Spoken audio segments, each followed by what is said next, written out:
It's a good thing we started now and didn't wait another song because Judas was up next. Oh. So, welcome everybody to the Pinfall Podcast. I am your host, Liz. I'm joined as always by my co-host, Marcus. So my problem before we started this was I switched over to this, to the app, and I could only hear out of one of my AirPods. So I disconnected and I reconnected. And then it said, oh, do you want to switch your input device? And my brain said, yeah, except I didn't.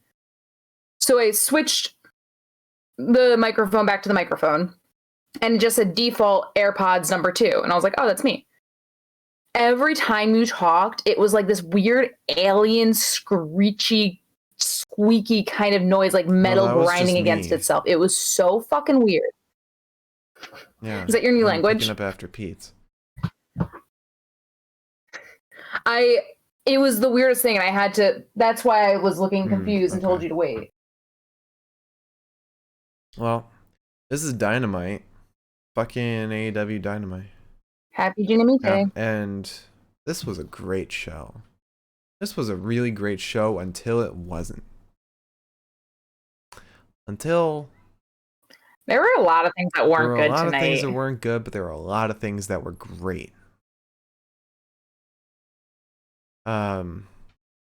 Like the first match, fucking CM Punk versus Dax Harwood was incredible. That was awesome. We also had the Hardys and Darby and Sting versus AFO, which was fantastic. Let's see, we got Danielson and Mox versus Varsity Blondes. This is pretty fun. MJF told Wardlow he's gonna crucify him. He literally said he's gonna nail him to the cross. We got Adam Cole versus Jay Lethal, a little bit of Ring of Honor action. Horrible. This is where the show started to suck. Dan Lambert confronts Sammy Guevara and Ty Conti. That fucking sucked. That was bad. That was really bad. Slut shaming from Dan Lambert. Whole lot of fucking just gross shit.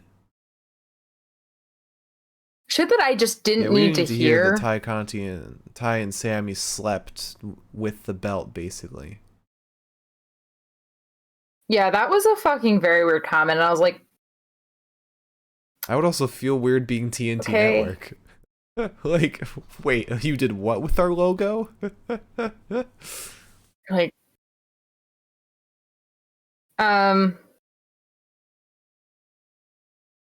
also, I just want to say that Vickie Guerrero's promo was really bad. We'll get to that. Yeah, we were just recapping, so I figured if we were going to talk about really bad, I'd had that in there. Yeah, that was horrendous. Yeah. So. And Ethan and Scorpio didn't even get to talk at all. The only two good people in this entire feud. Yeah. Mishmash. We then had Layla Hirsch versus Red Velvet, which was also hot shit. Like, why even book the match?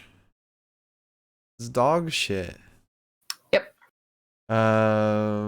Then we had Nyla Rose challenge Vickie Guerrero, but Vickie gave a horrible promo to Thunder Rosa. You mean Nyla Rose challenged Thunder Rosa? You said she challenged Vickie Guerrero. I like to think she did. But Vickie told Thunder to get her green card, or take her green card and return to Mexico. God. Don't let boomers write their own promos. I think that's a good rule of thumb. Yeah, probably, actually. That's fair. That's fair. And then we had Dark Order versus Jericho Appreciation Society, which was not a bad match. That was a pretty decent note to end on. Yeah, I mean, first hour was sick as fuck. Second hour was It was bad until the last match. Yeah. Yeah. You want to talk about some news? I've got a lot of news, so we Let's should talk about the news. Okay, I meant to organize the news, but sorry. I got some interesting news, and I got some less than interesting news. Take that how you will. So WWE and 2K Games are going to partner on many more games, as they said.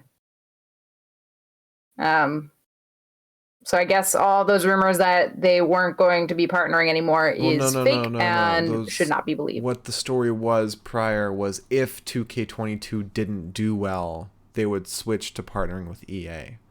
But because 22 did well, they're continuing that partnership, which the lesser of two evils, whatever. I'd rather have this shit than whatever bullshit's happening with FIFA. That's fair. Yeah. I'm gonna try to go through some of these fast. Just because there is like a fuck ton of news, and that's because we haven't done news in a while. So former WWE star David Otunga is apparently taking his split with his ex-fiancée Jennifer Hudson. Some of you may know her. Not so well.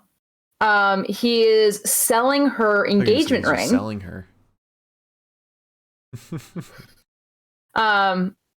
He's selling her engagement ring to benefit fathers' rights organizations, or a fathers' rights organization. Oh. Sorry.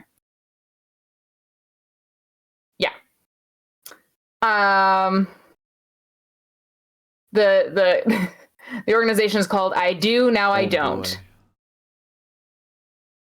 Boy. And apparently the ring, it's a 5-carat cushion cut diamond ring that is estimated retail value of $45,000. Oh my God. Yeah.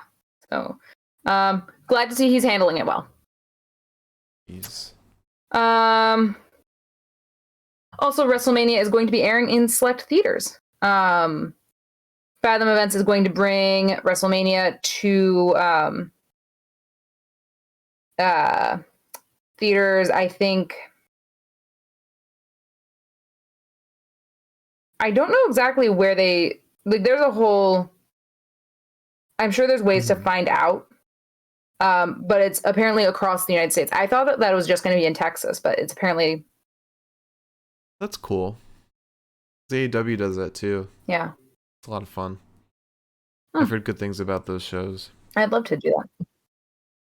I think it'd be super fun to like get some fucking popcorn, hang out with a... Well, never mind. Actually, I take that back entirely. All right, so WWE also announced a broadcast deal, or a new broadcast deal, rather, for Middle East and North Africa. Apparently, they're going to partner with MBC, not NBC, M as in man. I don't know. What's the military thing for M? Fuck, why can't I think of that?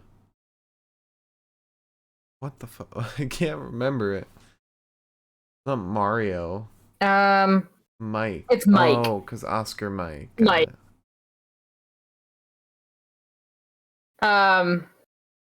Yeah, so apparently they're going to be partnering with NBC's video on demand streaming service called Shahid, which is going to be the new home for WWE in Saudi Arabia and the rest of the Middle East, North African region, which I'm just learning there is an acronym for. I did not know that. But I deciphered it On the go. Good for you. Or at least that's what I'm assuming MENA stands for. If I'm wrong, then that's not fair. Okay, so I'm trying to like cross out things as we go. We also have a new ring name for an NXT star that you're not gonna really recognize at all. Kayla Inlay got a new ring name, which is interesting. I think she was in one episode for the women's Dusty Cup, and then she was on Level Up. Yeah. So she was previously ex-Tina K until the end of January when she was signed with WWE. Sorry, I'm trying not to hiccup. Then she became Kayla Inlay, and then she has now had her name changed to Kiana James. Good for her. I guess.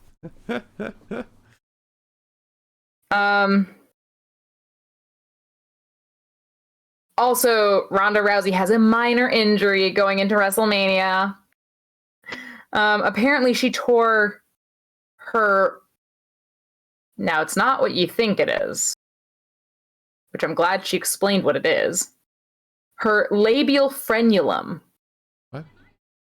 Which in my head, I said, okay, I know what part of the body starts with that. So how'd you do that? But no, apparently it's I think it's the thing here, like the piece of skin like here. I think that's what it is. Because she said that little piece of skin that connects your lip to your jaw or whatever. Which this is not your jaw, but I don't expect her to know that much. So it is Ronda Rousey after all. Also, let's see. WWE announced a musical performance for WrestleMania. I don't know who this is. You might, someone out there might be like super fucking hype about this. But DJ Valentino Khan is going to perform at WrestleMania. No idea who that is. Okay, so I'm not insane. I read that headline too, and I was like, this means nothing to me. Yeah, I was kind of hoping that you'd be like, oh, that guy. So, also in funny news that makes me fucking laugh, Stephanie McMahon is now on the board of directors at FaZe Clan. Definitely very surprising. I read that and I was like, yeah, sure she is. Yeah. Apparently, FaZe Clan is planning to merge with B. Riley Principal 150 Merger Corp, which sounds like the most bullshit thing in the world. I don't know. Weren't they just like a YouTube channel for like a while? Like yeah, FaZe? I mean, Wasn't that like they were like just a like group YouTuber? of gamers. They had a YouTube channel. They got famous off of montages, but then they just became like content creators, and they've got like a whole ass like organization. They do like esports, but they also do like live streaming and shit like that. I mean, it's the market. Yeah, I mean, hey, they're probably making fucking bank, so. They have posters fucking all over New York City. Have you not seen them? They're legit FaZe Clan posters. I have not been in New York City, and I haven't been in New York City proper in a hot minute. So, especially not places where there are tons of billboards. Well, not even billboards, just legit posters on like sides of buildings. Yeah. Really? Huh. Yeah, I haven't been in the city in a minute. Also, former WWE Performance Center coach Sarah Stock is going to have her in-ring return. She used to wrestle for AAA and CMLL as Dark Angel and won gold in TNA as Sarita, apparently. She was a trainer from 2015 to 2020. And apparently she noted on her YouTube channel that she is going to wrestle her first 3 matches back in Mexico. She was the one who was arrested and charged with aggravated battery, resisting law enforcement, disorderly conduct, and public intoxication in October 2020, which she confirmed, but the charges were dropped except for a misdemeanor charge.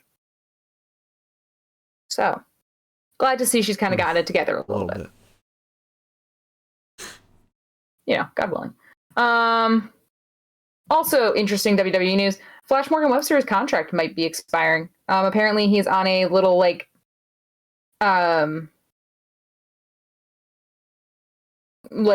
short-term extension, they called it. But he has rejected WWE's initial renewal offer. So interesting. I'd like to see him elsewhere. I really wonder where he would go, because I don't think he's a big enough name to be picked up by the likes of AEW or Impact, and I wonder if he'd stay in the UK. Maybe go to like WXW or near the UK to WXW or like Progress or something. I think he'd be cool on the indies. I think that he would do well. He's got a good look. Yeah. Also in WWE news, this is our last WWE news piece, and then we've got like a couple things of AEW. Is apparently Biggie, he tweeted that the guy who was like taking care of his neck apparently said that he narrowly escaped paralysis, a stroke, and nearly death with the fracture of his neck, which I just think is fucking bananas. Yeah. Thank fucking God that man's okay. Like, he even said that hearing that puts a whole new like perspective on life. I'm like, yeah, that's a miracle. I feel like that's got to change you as a person. Like that, even if like you're like the most like well-adjusted human being, I feel like as a person you'd just be like, okay. Absolutely. Yeah, fucking wild. Some quick Ring of Honor news. Ring of Honor's head booker Delirious is leaving after 18 years.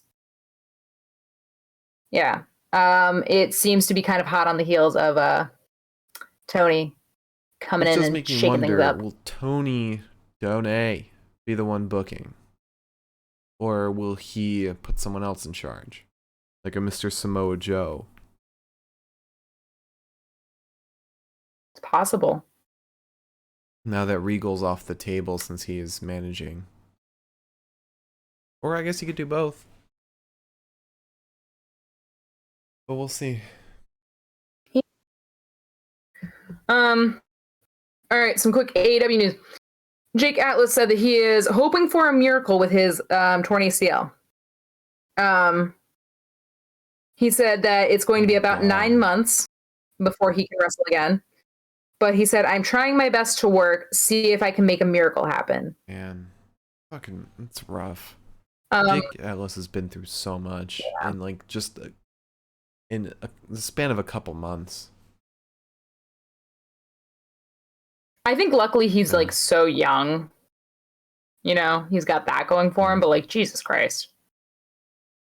That's a long time to not be doing like your job. Also, Ethan Page signed a contract extension. Ooh. So we'll be seeing him more. See him with a belt. Any belt. Give him a belt. Just like a regular Let me see a belt, a gold belt around that waist of his. Ethan's challenging for the TBS Dan title. Lambert has. Or the BTE no, I don't think we want title. that one. Well, Cole has to have some gold right now. Does he though? He can be the first Ring of Honor champion after the acquisition.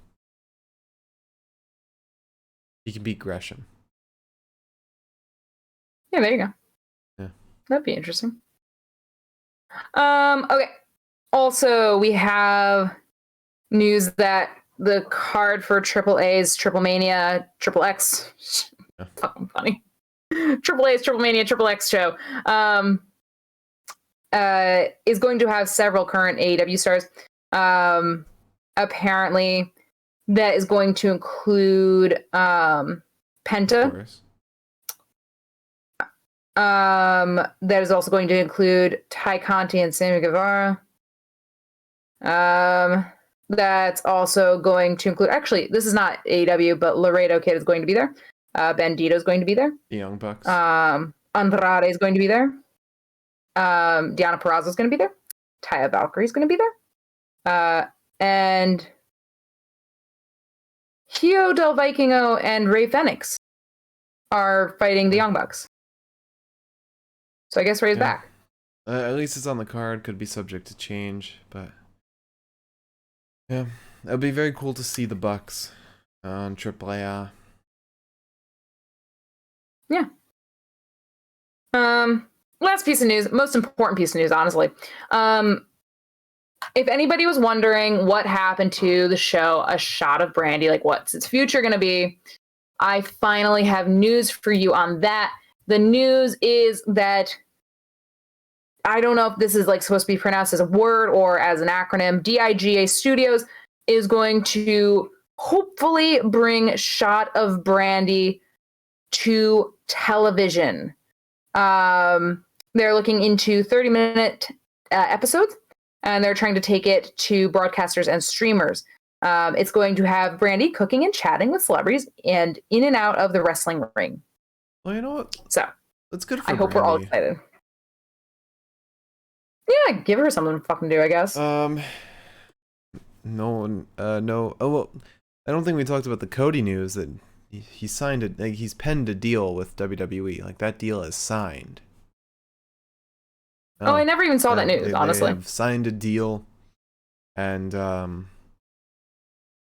Dave Meltzer has not taken back his belief, his report that Cody and Seth is the plan for WrestleMania. Which, you know what? That'll be a sick match. And given the way Seth is going into Mania, it's going to be a sick feud. Alright, so before we get into the episode, let's talk about our weekend show. We haven't talked about that yet, and I think I have the perfect show for us to recap for our weekend recap. On Sunday for us would be the morning. Sunday. Finals to the New Japan Cup. So do you want to recap that? What's the card? None. Do you know? Oh, yeah. the finals. Sorry. I'm still thinking of the semifinals. That's happening on Friday. Yeah, I'll talk about New Japan any goddamn day of the week. Fucking right, sure.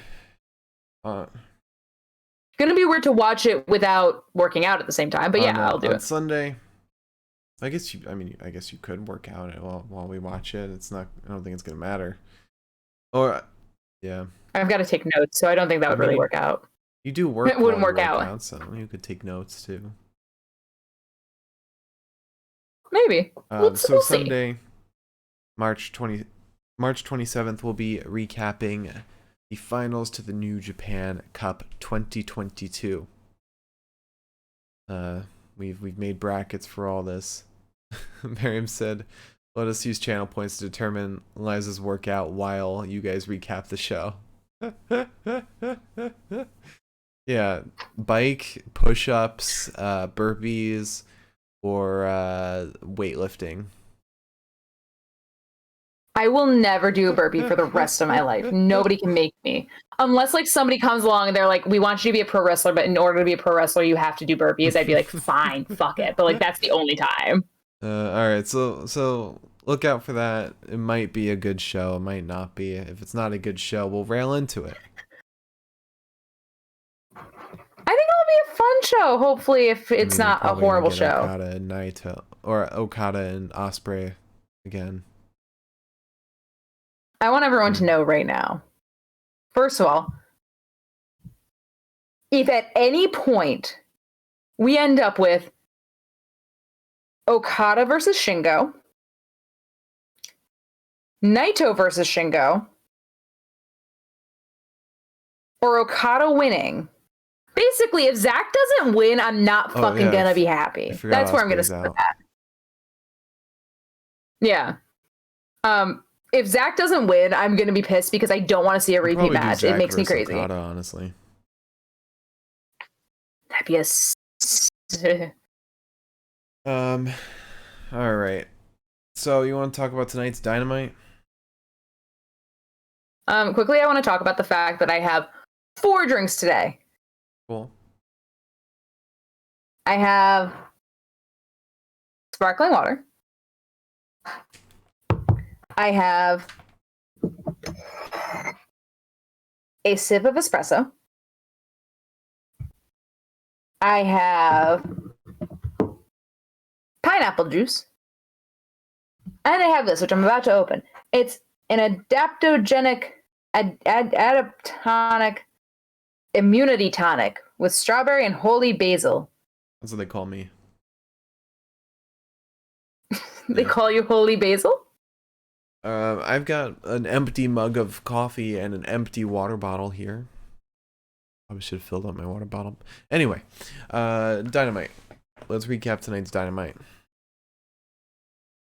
So we started off with CM Punk versus Dax Hardwood. Yes, we did. And it was We fantastic. did. It was. We started this match by dodging one another for a little while. It's kind of like, oh, they're so well paired kind of situation. Punk ends up getting the arm of Dax and then wrenches it back. Dax gets the rope break and just starts uppercutting Punk. Punk hits Dax with a spine buster, but Dax doesn't really stay down for very long. An arm drag throws Daxie down into another submission hold on the arm. Then Dax gets up, gets rocking a little bit, gets a chin lock on Punk before dumping him into the mat. And then what we didn't see, but we heard originally, is that the Ass Boys are in the crowd. Mostly because everybody is chanting I thought they were Ass chanting Boys. asshole at somebody in the crowd. Yeah. I believe it was Ass Boys, and it was funny because I was like, why are the Ass Boys there? They shouldn't be there. I really thought maybe they're chanting asshole too. And then I saw them and I was like, okay, I don't know why they're there still, but like, fine. Mm-hmm. Yeah. Okay. All right. Interesting. So you kind of start seeing where this is going. This match was not about Dax and Punk at all. This match was about Dax and Kashi seeing the Ass Boys and wanting to fight them. So Punk ends up, Dax gets distracted by the Ass Boys. Punk appears, starts chopping Dax.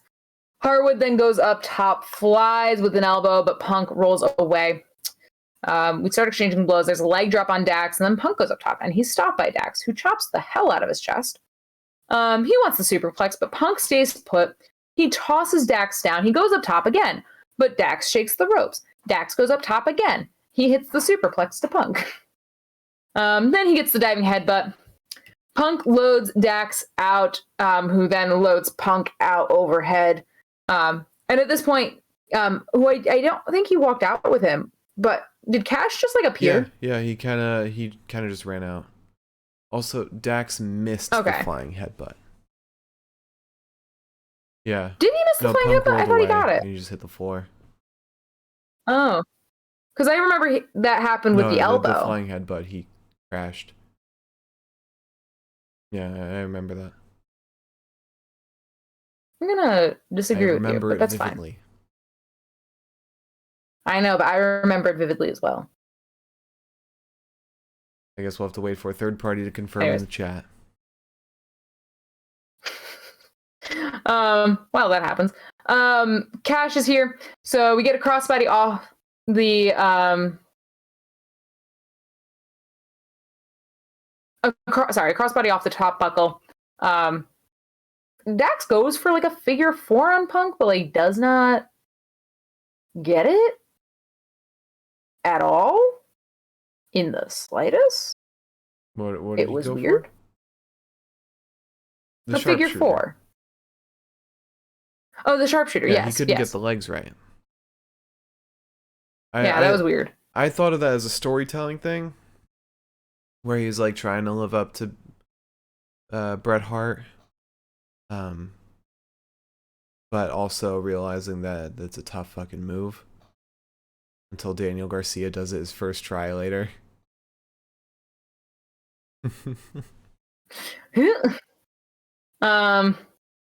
So we get a roll up to Punk and then a power bomb to Punk.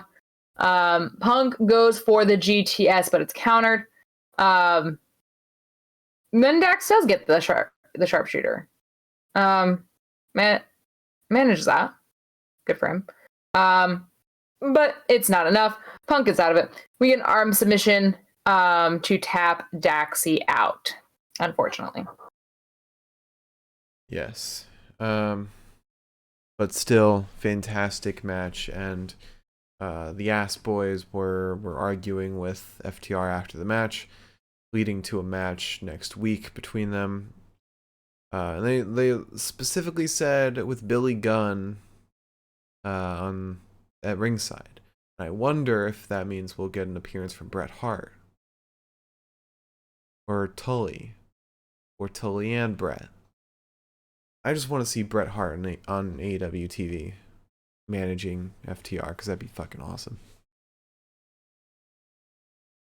So then we get a promo from Jericho Appreciation Society. Jericho says, "What a great story of young John Silver meeting his hero Chris Jericho. Now he gets a match against his hero. You're gonna get schooled tonight, honey, and it ain't gonna be pretty." I didn't catch a lot of these notes because I couldn't hear what was being said in the promo, because people were talking over it. Sorry, we're not allowed to talk. I'm sorry, I'm trying to take notes and I can't hear the promo over people talking. Talk during matches. No, because I'm taking notes during matches. My notes don't matter. You don't have to transcribe an entire promo. That's the thing I do. So then Daniel Garcia says, "I'm going to show why a pro wrestler can never hang with a sports entertainer like me." And Jericho's then wondering where Eddie and Santana and Ortiz are. 2.0 check behind the curtains, and they're not there. And Jericho says he wouldn't dare come back because they wouldn't dare come back because this is Jericho Appreciation Society, and that is entertainment. Such a lame tagline. So then we have the Hardys, Darby, and Sting versus AFO.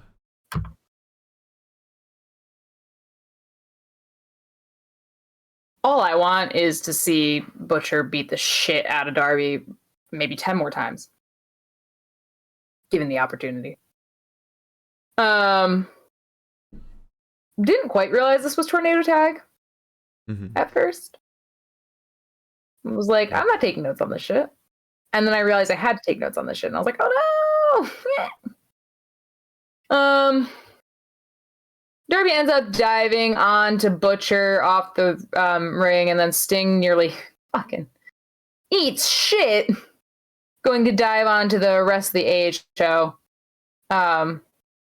or the AFO, sorry.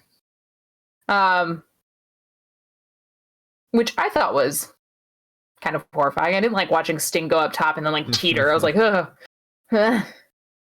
Dang. Eventually we get a Stinger Splash on the barricade to Isaiah. Butcher does what he does best, which is just beating the shit out of Darby ringside. Prior to that, Jeff fucking like knocks Blade over the fucking barricade. He's just beating the shit out of him. And I thought it was funny because like Butcher was like not really concerned about it. He was like very focused on what he was doing. Meanwhile, Blade's just getting like punched. Butcher ends up taking Darby and swinging him into either side of the stairs and then throwing him down the stairs. Meanwhile, Private Party send Matt Hardy into a table off the ramp. Then we go to the concourse, and Sting and Darby are beating up Butcher on a table. And Blade, mind you. And then Jeff Hardy gets a ladder Jeff Hardy, there's like a little ledge on the wall. Jeff Hardy goes up onto this ledge and swantons off of that. And I was like, sick spot. It was sick as fuck. Scary, but sick as fuck. Then back in the ring, Sting no-sells a chair shot. Which I thought was fucking wild. He hits back-to-back Stinger splashes to Private Party until Isaiah dodges one. They go for the gin and juice, but Sting counters. And then we get a Twist of Fate, Scorpion Death Drop combination to get the win. Great showing from Sting at the end. He can fucking go still. It's great. Yeah. Also, I guess I should bring this up later. Never mind. So then after that, we get an interview with FTR. Dax says, oh no. Cash says, you just watched my best friend do what he does all the time, wrestle from the heart. And the ass boys are still wetting the bed. Dax says, there's a portion of the audience that doesn't care for us because we've done nasty things. I can't really blame them. We are the best tag team top to bottom. We are the absolute best. We'll see you next week, Billy's sons. Is this a face turn for FTR? Yeah. Yeah. I thought that was obvious when they got rid of Tully. In the Pinnacle. Are they cool with everything MJF is doing? Or are they on Wardlow's side?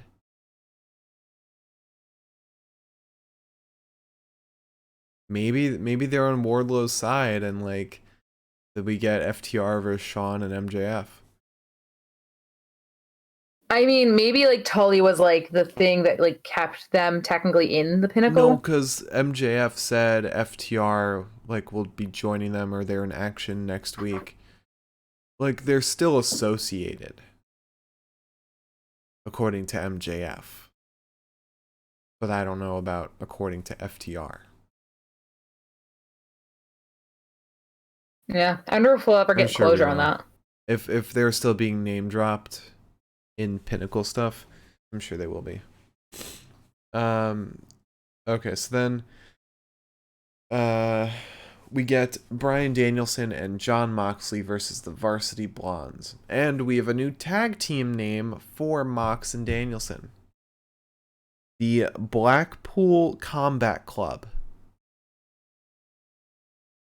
The Blackpool Combat Club. Okay. All right. Sure. Why not? So we start this match with Julia Hart being so fucking normal. Super normal. Having a very normal day today. Just she should be the one to join Mox and Danielson. Like everyone thought that'd be interesting. A man, but no, they get Julia. And she turns fucking vicious. That'd be kind of cool, actually. I would not hate that. So we get a spinebuster to Pillman. A lot of the match itself was just kind of a massacre. Moxley held on to Griff while Danielson hit him with a couple strikes. Then we get a bone arrow submission to Griff from Danielson before Moxley gets back in. Moxley starts striking Griff. Griff thinks he's got it. Griff thinks he has this shit under control. Like, he kind of powers up a little bit. He toughens up and he takes those hits. And then he goes for the lariat just to get fucking punched in the fucking face. Just square on the fucking nose. I was like, oh, buddy. You tried. You gave it your all. Griff, however, manages to pick up Moxley. Pillman Jr. drop kicks him. We get the Bazaico knee to Garrison, though, and a paradigm shift to Pillman. And then they just kind of, do what they do best, which is stomping heads in and kicking people and punching people and then submitting people. The finish was so sick. The double submission, so good. Yeah. And my favorite part happened after that. Was it Mox on the mic? Was it before that? No, it was Regal passing Julia, just being like, yeah. Because like he definitely saw her as he walked down the aisle and like was like, and then just kind of kept going. Like, nope, Not my problem. So then Mox gets on the mic and he says, I'm a very lucky man. I am very blessed. I'm fortunate enough to compete against the best in the world. I am fortunate enough to learn from the best in the world. There's only one man whose opinion I've cared about. His Lordship, William Regal. The seal of approval is a mark of excellence. It wasn't easy to get. I earned it through pain and blood and torture. So I wear that Blackpool badge of honor with pride. Just like my friend Bryan Danielson. We were forged in combat. It's like his Lordship says. You want to stand across from us? You better step up or get stepped on. This message is for anyone who thinks they can stand beside us. We ain't giving out no free passes. There's only one way to get it, the hard way. And then we get, after that, MJF comes out. And he talks to Texas first, and he says, you got as many brain cells as you do teeth, Texas. Wardlow, it is such a shame you couldn't get the job done last week. Excuse me. Especially because I'm actually a man of my word. Unlike you, I honor my business arrangements. It's so sad you just weren't good enough to beat Scorpio Sky. Right now, I'd like to talk to CM Punk. I know it, you know it. I had you beat at Revolution, just like how I had you beat twice in Chicago. So you decided to cheat to win. Don't know where, don't know when, but there will be another match. And when there is, I'm going to give you the most embarrassing loss of your career. It won't be over until I attend your funeral and piss on your grave. Now to the other spineless coward, the War Dog. I'm going to start calling you Pig because that's what you are, a greedy little piggy. When I first met you a couple of years ago, if it wasn't for me, these people wouldn't know who the hell you were. I made you. When I first met you, you didn't have a pot to piss in or a window to throw it out of. How do you repay me? By costing me the most important match in my life, then having the audacity to step into my ring and ask me to release you from your contract. Listen here, Piggy. You didn't sign some deal with some schmuck. You signed a deal with the devil. All the devil's deals are ironclad. You thought you had it bad before. I'm about to make your life a living hell. And he starts listing stuff he's going to do. And the crowd starts chanting, Jesus. Because apparently there was a Jesus cosplayer in the crowd. Because it's Texas. And in response to that, MJF yells, I'm going to strap Wardlow to a cross just like Jesus. Getting that religious heat, even though it's Austin. And Austin ain't religious. I just think that's fucking... Great. That was... Like, I wasn't totally paying attention to what was happening, and then that line came out of his fucking mouth, and I was like, okay, sure. That's an Why example the fuck not? of good town heat. Not like your sports team sucks. So then Wardlow comes out and he starts laying out the security, but is held back eventually. MJF yells, get the ref. You don't get it. You don't work for AEW, you work for MJF. And MJF doesn't want you around here no more. That means you're trespassing. Just like these marks if they were to hop over the barricade. I'm going to keep paying you, but I'm going to pay you to stay home. You know what? That actually... Can I get that deal? Mr. Friedman? Can you pay me to stay at home? Give me the work from home special? Until all these people forget you ever existed. Until you wind up the same day you were when I signed you. An absolute nobody. The pinnacle has never been better. The next week with FTR in action, we're about to move up. And then Spears says, when you're in the pinnacle, you're always on top. So then we get an interview with Best Friends. And Trent said, he's talking to Yuta, I never liked you, but these guys trained you. They let you live on their couch and you're going to repay them by joining the Tough Guy Club. I'm done with you. Wheeler says, I love these guys to death, but I didn't like you either. I'm trying to be the best wrestler I can be, not the best friend I can be. And then we get Adam Cole versus Jay Lethal. Sorry, my nose is a little stuffed up. This was an interesting match. Yeah.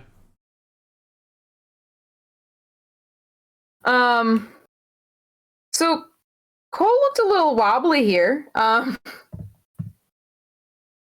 So we start with him backing Lethal into a corner. We don't really get the clean break that we're looking for, just an elbow from Cole. Then an elbow to the top of Cole's head from Lethal, and then an elbow to Lethal. There's a lot of elbows in the beginning of this match. Lethal hits an arm drag into a dropkick to Cole, and then a waist lock on Cole. Cole gets free, hits the enziguri.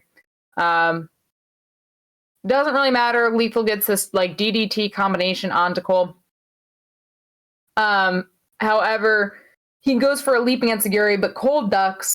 And then Cole does what Cole does best, which is vamping to the crowd and then getting drop kicked off the fucking apron. There are some things that will just never change, and I'm glad that that's one of them. Yeah. Then Tope Suicida takes Cole into the barricade. We go for a second when we get it, and then he goes for the third, but Cole is not in the mood for that. He fucks off. Fish and Kyle are there. Cole then gets back in. He kicks Lethal. And then we get like alternating roll-ups and pins, and then a figure four on Adam after a little while. Adam gets free. He hits the super kick to Lethal, and then the knee pad gets lowered. But Cole gets a cutter for his troubles. And then Cole hits Lethal with a super kick after an attempt at a stunner on Cole. Cole then goes up top, wants the Panama Sunrise, but he gets it, but it's just not enough. He fails to get the last shot again, and then Lethal hits Cole with the O'Connor roll. And Red Dragon distract.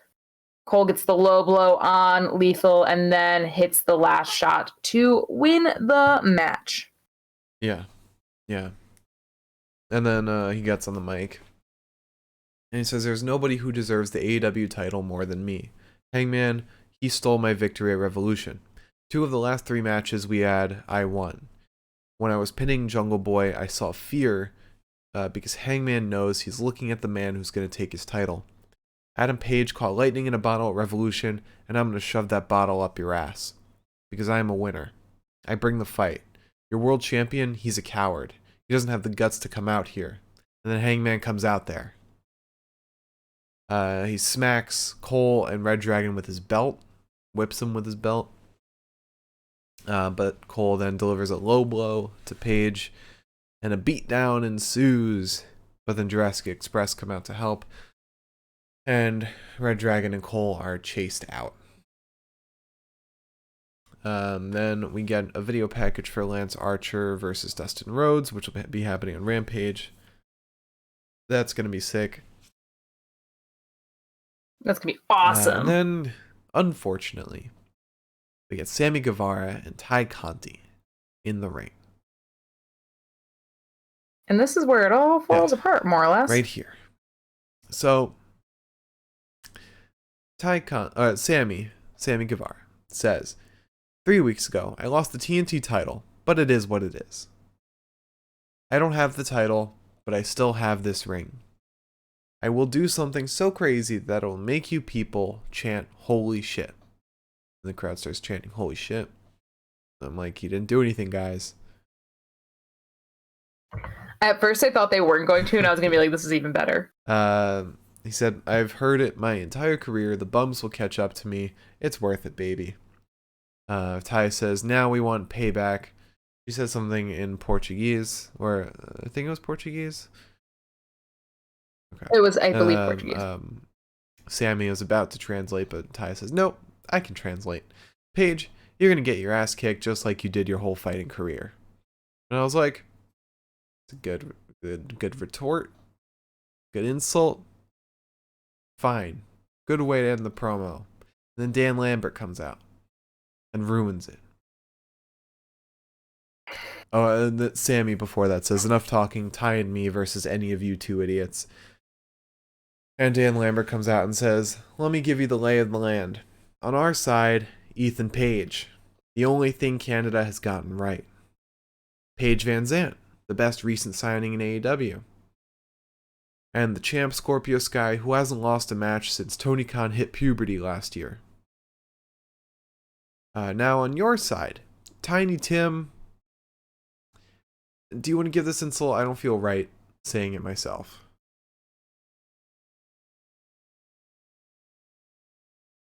Sorry, was it the insult towards Ty Conti?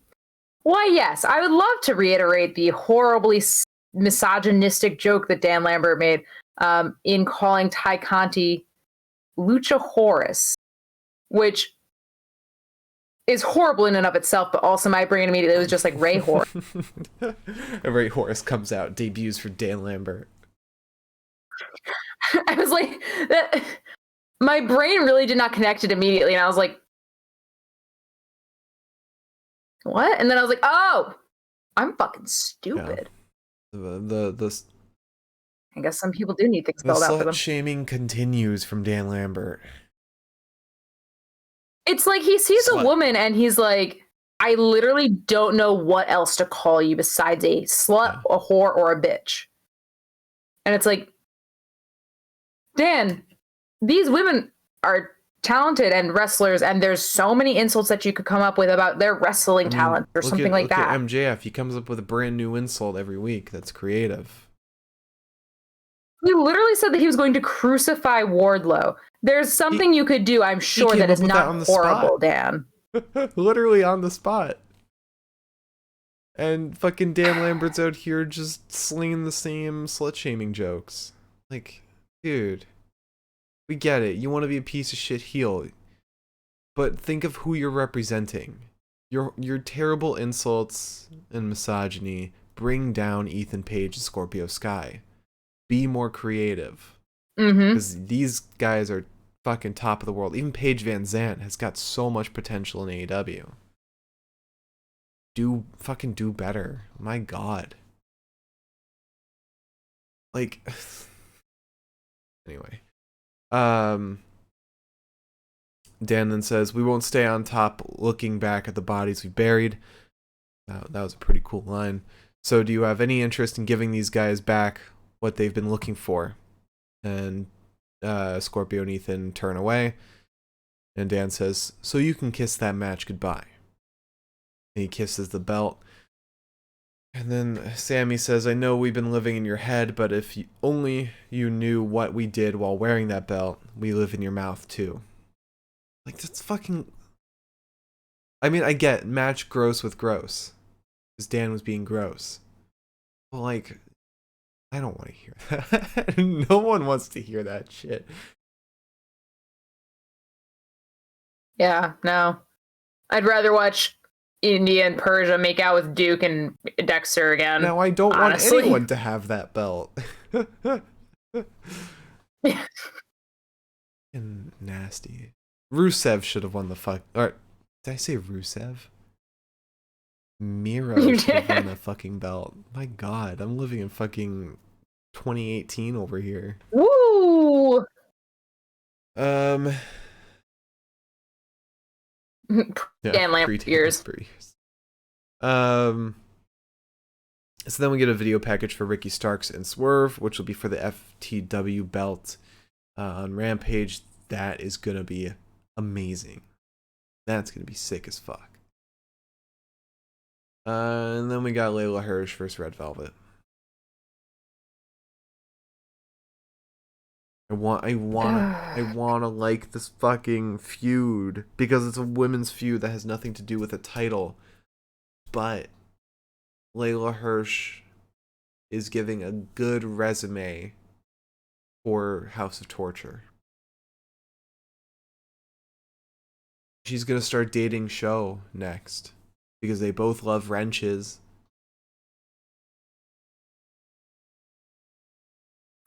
A match made in heaven. Oh wait, no, Layla's gay. I know, but it's the only they'll be best friends. Yeah. Best buds. Yeah. Still a match made in heaven. Should be a quick recap. This is a very short match. Yeah. It's pretty simple. Actually, it's not going to be the quickest recap, but it will be quick to blow through. So Red Velvet. Sorry, it's because I have Red Velvet Vamps is like the first 3 words, and my brain just decided to knock those last 2 together.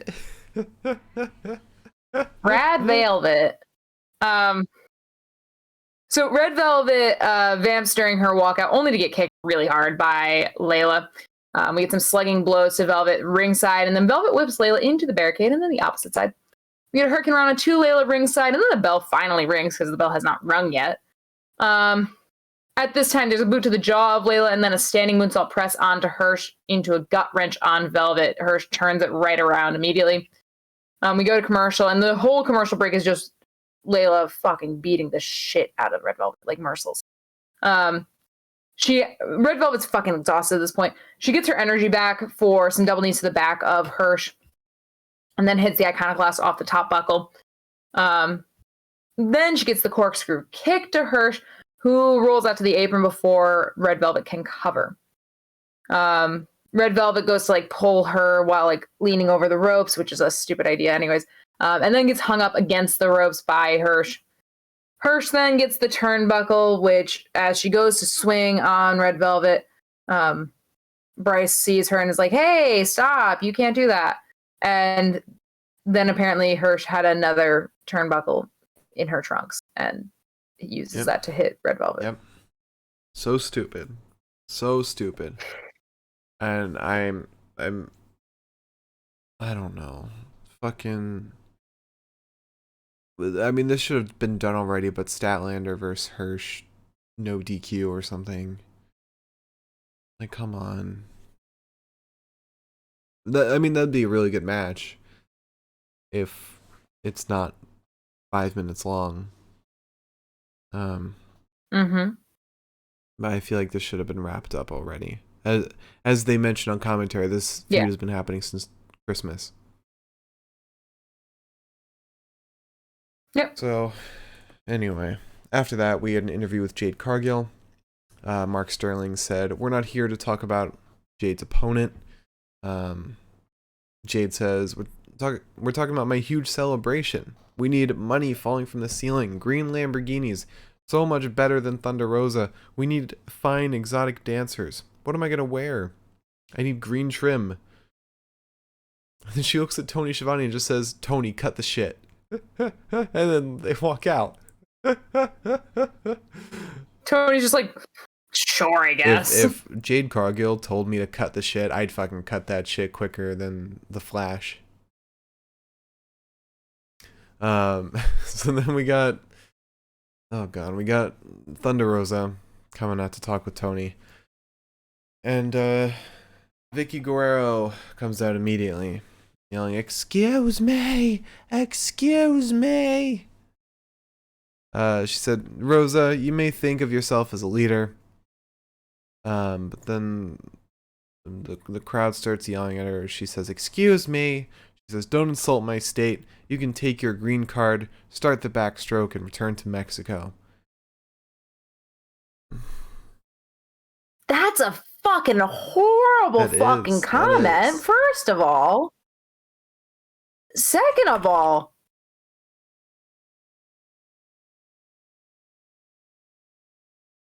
what the the words came out of her mouth, and like Thunder Rosa's reaction was actually very like muted in a way, for what I would have expected. That I didn't quite hear it almost, and then I really heard it like in my head, like kind of echoed, and I was like, "We're just gonna say that? Like, it's just gonna be something that we say?" Okay. Yep. And yeah, tonight was full of promos where I was like, "You took 5 steps over the line, like very large, like lunging steps." Yeah. And she was married to Eddie Guerrero, so that's no. I mean, I'm literally on her Wikipedia Married? page. It says Vickie married Eddie Guerrero, 1990, after 3 years of dating. Sorry. I knew that. and yet I didn't. There's so much wrestling history, okay? But no, oh yeah, go ahead. I was just gonna say that, like, how the fuck do you say that? Like, especially when Eddie was a part of your life, like. Especially is she doing it because they're in Texas? Is that it?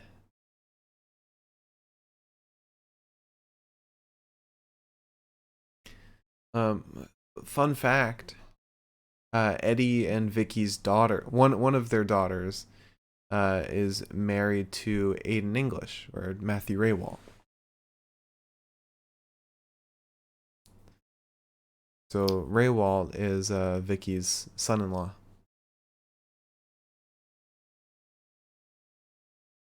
That's a very weird 6 degrees of separation. Yeah. It's not even 6 degrees, it's about 2 degrees. Okay, yeah. I read something and misread it. Never mind. Okay. So yeah, that was a horrible line to say. But then Thunder says, I got my citizenship in the state of Texas. But then Vickie interrupts her and says, in your hysterical state of mind. And then Nyla Rose interrupts her and runs in and lays out Thunder Rosa. Vickie says, this is a true champion, and her name is Nyla Rose. Why did I say Nyla Rosa? Why did I write that? Anyway. Make no mistake, she is hungrier for this title. And I mean, I get it. Nyla Rose won that title in that building. But I don't think that Nyla Rose should have been the next one. You know? Let me check the rankings. See who's number 1 in the rankings. Serena Deeb. Well, Serena Deeb is number 1, and then Nyla Rose is number 2. So if I was Serena Deeb, I would say fuck that last match with Hikaru Shida and just take the title shot. That I'd be much more interested in a match between Thunder Rosa and Serena Deeb than Thunder Rosa and Nyla Rose, because we already got Thunder and Nyla very recently. I agree. But that's neither here nor there. Then finally our main event, Dark Order versus Jericho Appreciation Society. It was pretty fun. It was a bit overbooked towards the end, but it was. That's fair. So we start with Johnny versus Jericho. We get a body slam to Jericho, and then a little pose. And then we get a double dropkick to Jericho. Jericho scoots to ringside only for Johnny to follow him. He kicks him. We get a tope suicida and brainbuster combination to Jericho. And then Jericho fakes being injured by Dark Order, which I believe was just Preston and Allen. I think they were the ones that came out.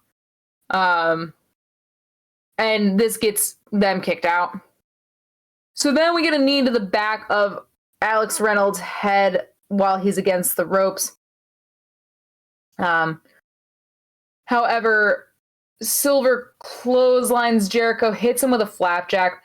Garcia then comes in, and Johnny goes to send him out over the ropes, and Garcia just flings himself into the ropes. Bounces off, but then rolls out. I fucking hate this guy. Daniel Garcia is like He's the funniest wrestler. I don't know. I love him. He's fucking hilarious. He's so annoying. Jericho then launches Silver to the apron. Silver kicks Jericho as he goes off the ropes. He takes out Garcia and then the rest of the Jericho Appreciation Society, finishing with a Hurricane Rana to Jake Hager and a crossbody lateral press to Jericho. Then we get some super kicks to Jericho. Johnny wants the discus lariat, but gets countered with a code breaker. This gets Garcia in. Reynolds and Johnny, however, double team Garcia, nearly getting the pin, but Johnny has to go take out Hager, and then Matt and Angelo only to be body slammed or power slammed by Hager. And Reynolds gets the pop-up knee to Garcia, goes against the ropes while Garcia distracts Aubrey. Jericho hits Reynolds with the bat, and then we get a Scorpion Deathlock for Garcia to win the match. Yep. Yeah. And that was really it. Fun Dynamite. So do you want to talk about the bests of the night? I'll talk about a best of the night. Promo of the night? I can talk about that. Legally, I believe I'm allowed to. I think there were 2 really great promos, but one really stole the show, personally. Dan Lambert. I knew this was coming out of your mouth. No, son of a bitch! For those listening on Spotify and can't see what's going on, Liz forgot to change the sign for the entire show.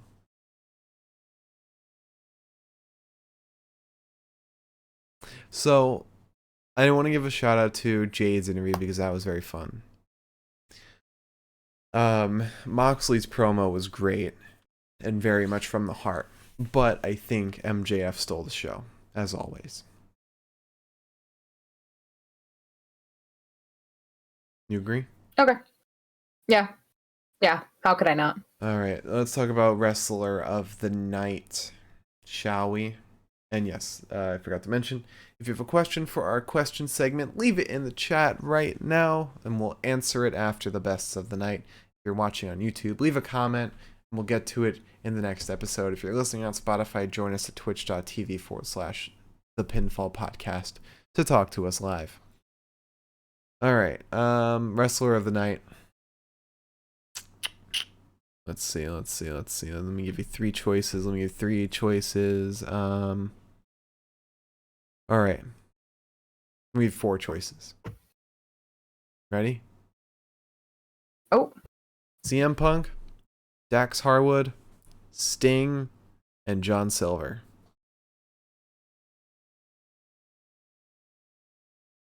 That's who I was going to pick too. Dax is so fucking good at storytelling and just everything in the ring. All right. So, and I think our match of the night is no contest, but as always, we go from the worst match to the best match of the night. We'll talk about which one's the best match of the night. So, worst match with a 2 out of 10. Layla Hirsch versus Red Velvet. This made me fucking tired of this feud. I'm so over it. Which sucks because it's a women's feud that doesn't have to do with the title. Yeah. Next up with a 4 out of 10. Dark Order versus Jericho Appreciation Society. Pretty fun. It was a decent enough match until it got all overbooked. Then with a 5 out of 10, Adam Cole versus Jay Lethal. It was decently fun. A bit slow for my taste. Not in the pacing of the match, but rather everyone's movements. Mainly Jay Lethal's. I think he's a slower wrestler. And I think that didn't mesh well with Adam Cole's style. Cole's very fast. Then 5 out of 10. Blackpool Combat Club versus Varsity Blondes. It was a decent but short match. It was very one-sided. Next up, with a I think it's 7 out of 10. A 7 out of 10. The Hardys, Darby and Sting versus AFO. This was so entertaining. This was so much fun. Especially Jeff Hardy's spot and then Sting going Hulk mode at the end. All right. And I think we are in agreement, but with a 9 out of 10, CM Punk versus Dax Harwood. This kicked ass. Yes. I this concur. was fucking pro wrestling. Daxie's good at this so shit. Damn good. And him trying to channel Bret Hart was great. The failed diving headbutt was great too.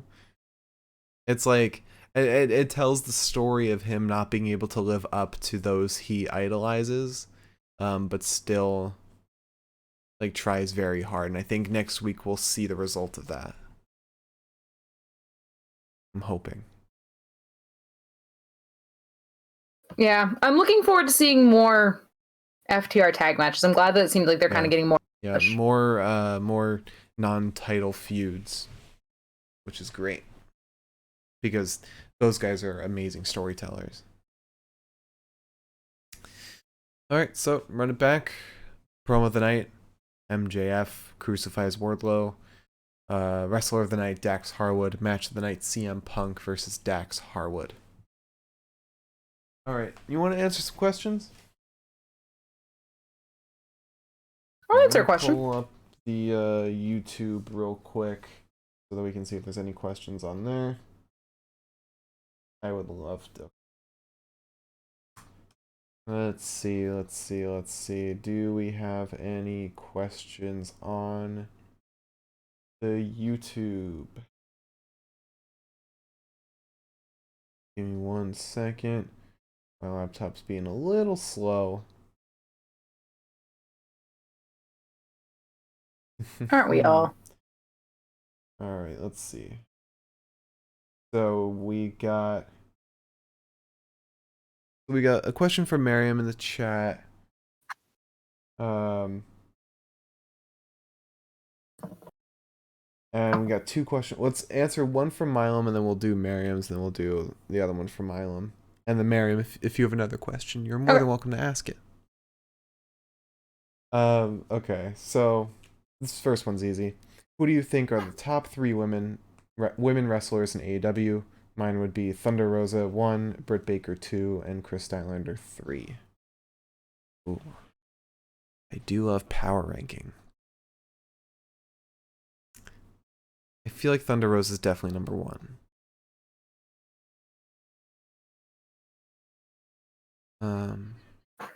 I think that there's like women that I think are leading the division. And then there's women that I would want to see wrestling on a regular basis. Like women whose style I really like. Your top 3, like your 3 favorite. Personally, mine's like Thunder Rosa. Here, let me pull up the women's roster real quick.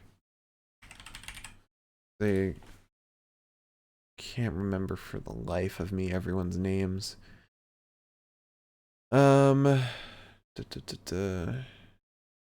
Jade Cargill's up there. Jamie Hayter's up there. Penelope Ford. Mine's Jamie, Allie, and the Bunny and Penelope Ford. My number 1's Thunder Rosa. Then Hikaru Shida. Then Jamie Hayter.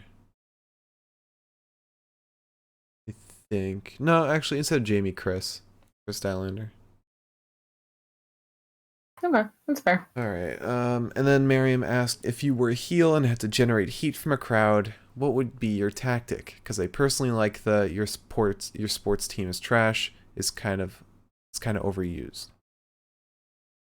I mean, it's picking on the top babyface. It's picking on the fan favorite. Pulling the MJF. Yeah. Mark, I feel like you'd be the best at this because I feel like you're more. I love being a heel.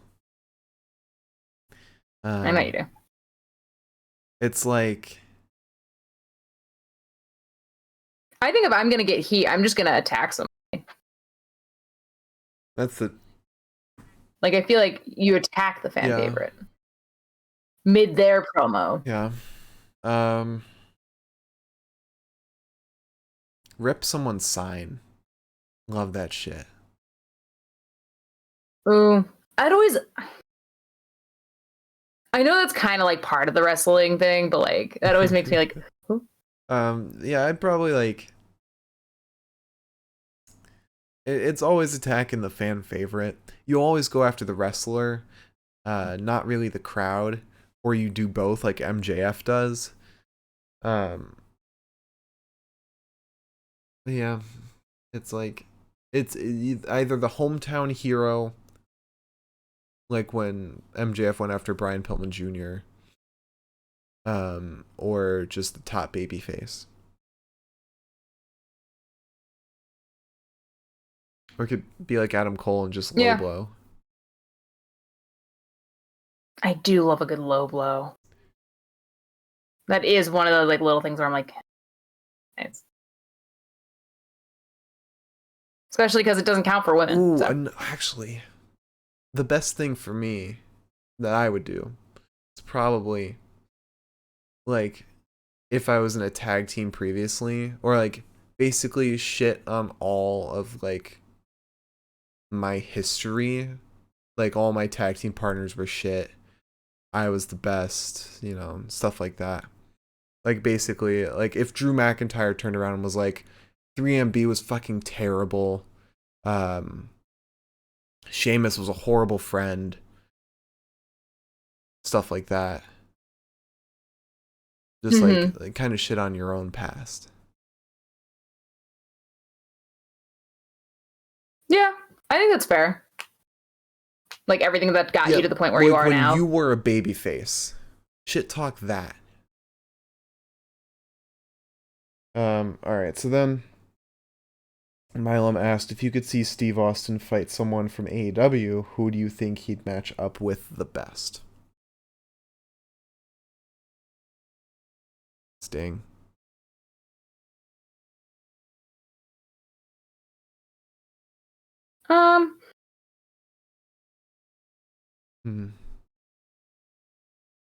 What? Sorry, I not to be alarming. I feel like I smell something burning. Anyways, I'm sure it's fine. We'll hear their smoke alarms downstairs before they do.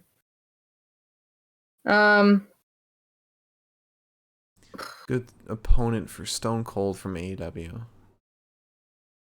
Oh, easy. Adam Cole. Think so? In a heartbeat. I don't know about Cole because he seems too fast for somebody of Austin's age. I'm thinking more of like Stone Cold, like working like a well-oiled machine. If you were replacing Kevin Owens with somebody from AEW. No, yeah, my mentality was we're using like the good Stone Cold, not the Stone Cold who really should not be wrestling at all. Answer. MJF. Easy. Yeah. That's one. That's a good one. He could cut a promo on him in the middle of the match and take the wrestling away from it. Yeah. That's a good point. I think that's what Kevin Owens is going to do if they do have a match. Well, yeah, I can't imagine that they're going to have a match. I don't think they even know what's going to happen. But yeah, MJF could probably just do the headlock takeover, win the match, like he says he always does. All right, so Miriam asked if someone who doesn't watch wrestling wanted to get into it, what is the one match you'd recommend they watch first? Ooh, there's a lot. Let's go with recenter matches. Yeah. Will Ospreay versus Okada. Because I feel like older matches. I feel like with older matches, there's a lot to. You know. Well, I do. Choose from. Honestly, I would do Ospreay versus Zach. That was really good. As much as I hate to say it, it was a really good match. I mean, if I'd probably show 3 matches, or maybe Yeah, I do 3. One for Japanese wrestling, one for indie wrestling, and one for large American wrestling. So I do Ospreay versus Okada from Wrestle Kingdom. I do Thunder Rosa versus Athena for the indies. For Moyer Wrestling. And then for AEW,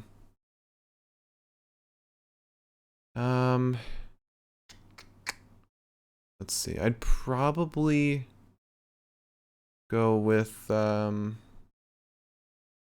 know you said 1 match, Miriam, but I want to do 3.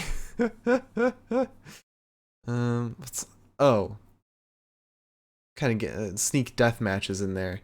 Bucks versus Lucha Bros.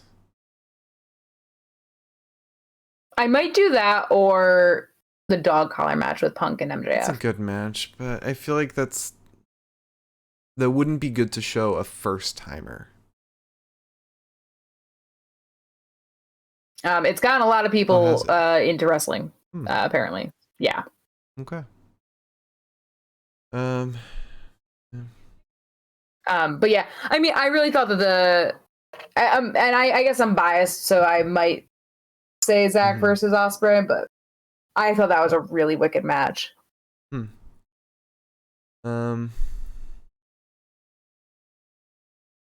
trying to think of some others. I mean, obviously you have like Shawn Michaels versus Ric Flair from WrestleMania. You have like the classics, like Bret Hart versus Steve Austin. But if we're doing newer stuff, there was also Triple H and Batista, which is a great match, in my opinion. That was a really good match. What was one? Hold on, let me see. I want to see what my favorites were from 2021 because I can't remember.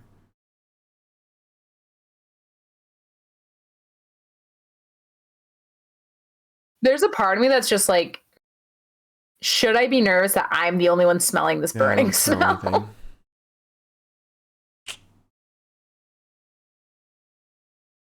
Oh, Finn Balor had a great match. Oh, no.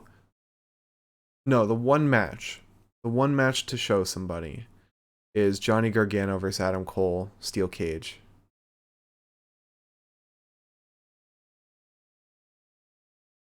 Okay. Or Andrade I think versus that's Johnny. Fair. Okay. Yeah,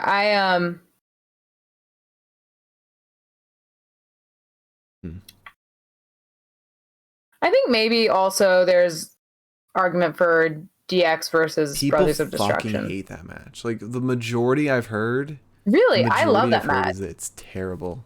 Here, wait. I'm curious. I'm gonna look it up. Mark, I can enjoy things without there being a power ranking to it. Since watching that match, I've heard so much hate against it. Let's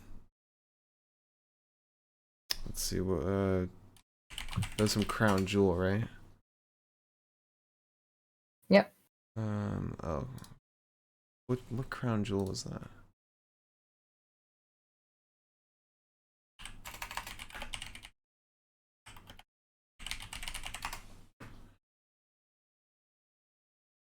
$2018?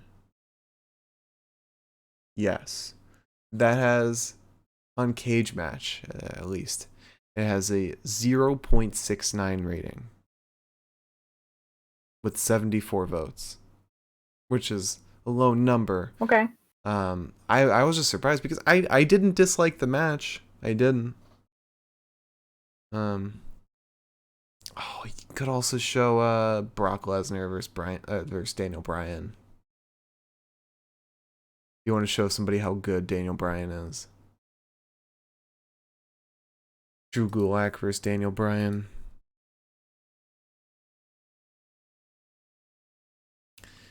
I think our point is there's too many matches to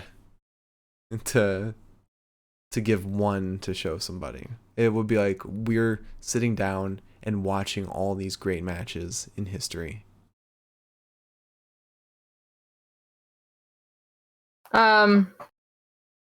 Yeah, I would honestly, I would probably go with if we're doing less recently, Triple H versus Batista. If we're doing more recently, I'd probably dog collar match. Yeah. That's my answer. I'll give one match. All right, my one match, I do Ospreay versus Okada. That might be one of my favorite matches of all time. Okay.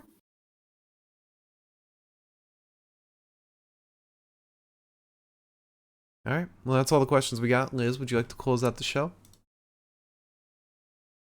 Sure. If you tuned in tonight, thank you so much. And if you tune in the future, thank you so much. Hopefully the burning smell is actually something burning in a weird way. Thoughts and prayers. Please join us tomorrow for Impact, where if by any chance you watch it and Josh Alexander talks to Moose and you hear somebody scream, "Get his ass," that was me. And I didn't realize that I may have been a little loud on that one. Shouting that. I did. So I don't know if that got picked up, but if it did. So yeah, tune in for our Impact show tomorrow, where we'll talk about the Impact show that we already watched. We'll try and point us out in the crowd. We should be there. Yeah. You'll see me. I'll be there wearing a Jay White shirt. And Mark will be next to me. What was I wearing? I was wearing a show shirt. Your show, which is not the most recognizable in a crowd. But yeah, please tune in. It'll be awesome. We're doing our predictions for... we can't do predictions. We can't do predictions for New Japan. Because we don't know the card. No, we can't. But Sunday we'll be doing our post show for the finals of the New Japan Cup. So tune in then. And then Tuesday we will have our regularly scheduled 2K22 Battle of the Brand stream. Starting off with our first week. Battle of the Brand, so tune in then. Thank you all so much for watching. Hope you all enjoyed. Follow and subscribe. All of our handles are up there at the top of the screen. If you're listening on Spotify, Twitter, YouTube, Twitch, it's all the Pinfall Podcast. Again, thank you all so much for watching. Join us tomorrow for Impact. We'll see you then.